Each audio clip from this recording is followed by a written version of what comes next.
Good heaven, said Scrooge, clasping his hands together as he looked about him. I was bred in this place. I was a boy here. The spirit gazed upon him mildly. Its gentle touch, though it had been light and instantaneous, appeared still present to the old man's sense of feeling.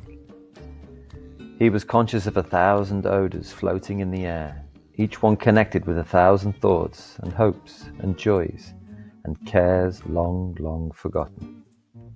Your lip is trembling, said the ghost, and what is that upon your cheek? Scrooge muttered with an unusual catching in his voice that it was a pimple, and begged the ghost to lead him where he would. You recollect the way? Inquired the spirit. Remember it? Cried Scrooge with fervour. I could walk it blindfold.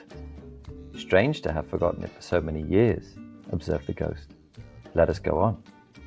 They walked along the road, Scrooge recognizing every gate and post and tree, until a little market town appeared in the distance, with its bridge, its church, and winding river. Some shaggy ponies now were seen trotting towards them with boys upon their backs, who called to other boys in country gigs and carts driven by farmers. All these boys were in great spirit and shouted to each other until the broad fields were so full of merry music that the crisp air laughed to hear it. Why was he rejoiced beyond all bounds to see them? Why did his cold eye glisten and his heart leap up as they went past? Why was he filled with gladness when he heard them give each other Merry Christmas? What was Merry Christmas to Scrooge? Out upon Merry Christmas! What good had it ever done to him?